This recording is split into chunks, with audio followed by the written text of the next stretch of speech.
Hi everyone, welcome to This Explainer. Today, we're diving into something kind of mind-blowing, the hidden mechanics behind Japanese social order. Specifically, we're looking at why Japan literally has no trash bins, along with a few other rules that just make sense.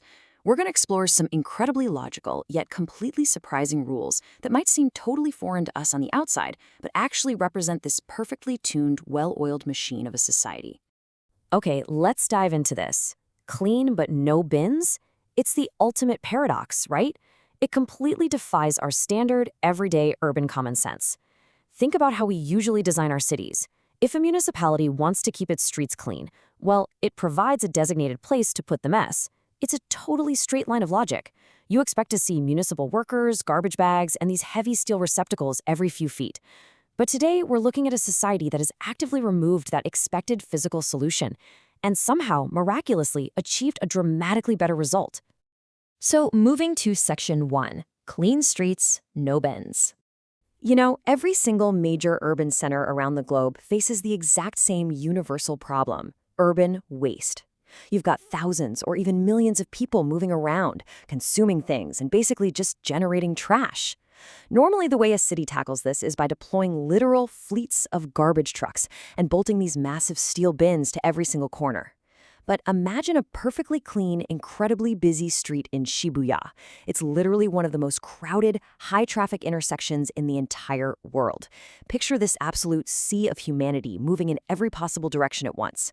Think of the flashing neon lights, the crossing guard whistles, the sheer, unbelievable volume of commerce happening every single second. Now, look down at the pavement in your mind's eye. It is immaculate. I mean, not a single discarded coffee cup, no snack wrappers blowing across the asphalt, and yet, and here's the kicker, if you were holding a piece of trash right now, you would have absolutely nowhere to put it. No way, right? Now, what's really interesting about this slide is the stark contrast. Perfectly clean streets on one hand and a total lack of public infrastructure on the other. It is a massive clash. I mean, in our minds, those two concepts are actively at war with one another. We almost always assume that a lack of public infrastructure immediately equals chaos, litter, and total disorder. We think, well, without a bin, people are just going to drop things. But in this specific environment, the pristine condition of the streets exists despite, or actually scratch that, perhaps even because of, the active removal of the very infrastructure we're so used to relying on. Let's look at Section 2, the Gen Con entryway rule. To actually solve the mystery of those massive, bustling streets of Shibuya, we can't look at the whole city scale. We actually have to zoom way, way in. We need to transition from the huge macro scale of public urban life right down into a highly relatable micro-narrative inside a typical Japanese home. Enter the Genkan. The Genkan is a small entryway where an abstract concept meets a daily physical action.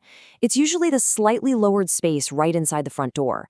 And the profound secret to those incredibly clean urban streets, well, it actually begins right here, in this tiny little space, long before anyone ever even steps foot into the city center. The routine itself is brilliantly simple. Step 1, remove your shoes at the entryway. Step 2, line them up pointing toward the door. And this brilliantly illustrates something much deeper. You see, this isn't just about keeping the floor clean from dirt. By performing this incredibly rigid, structured routine every single time a person crosses the threshold, it actually grounds a massive, abstract concept of social order into a highly specific, repeatable physical habit. It trains the individual to be deeply, deeply aware of the boundary between the public, outside world, and the private, inner space. You're consciously transitioning your mindset and acknowledging a shared set of rules multiple times a day. Which brings us to Section 3, infrastructure of personal responsibility. So the crucial point here is how this simple act of leaving your shoes at the door actually scales up to define the overarching cultural principle of an entire society. Personal responsibility becomes a cultural norm, acting as this invisible framework that completely replaces the need for public infrastructure. We're literally taking that structured mindset from the home entryway and applying it to millions of people out on the street. This completely reframes our core understanding of the word infrastructure. We're just so used to infrastructure meaning physical things built by a government, bridges, pipes, and yes, trash bins.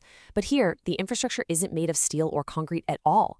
It's a rigid framework of cultural expectations. The mind, trained by daily habits like the Genkan, becomes the very system that keeps the whole city clean. Let's really look at this comparison. Western physical infrastructure versus Japanese social infrastructure. While a lot of societies manage urban life by basically pouring concrete and buying thousands of plastic bins to handle the mess of the public, Japan operates on an entirely different wavelength. In the Japanese model, the social infrastructure is supreme. The individual, carrying their own trash in their own bag, taking it all the way home to meticulously sort and dispose of it, is the infrastructure. It's wild, right? The cultural norm completely replaces the need for that physical object on the street corner. The responsibility doesn't just magically vanish when you step outside your front door, it comes right along with you. Which leads us to a final lingering question. Could personal responsibility replace physical infrastructure in your community? I want you to really think about that for a second. If your city removed every single trash bin from the sidewalks tomorrow, what would happen? It'd probably be a disaster, right? This explainer isn't just about how another society operates, it's honestly a mirror challenging your own definition of common sense and societal norms. How much of our physical world is really just a band-aid for a lack of invisible social infrastructure? Well, thank you so much for joining me for this explainer. Keep analyzing the structures around you, and I'll see you next time.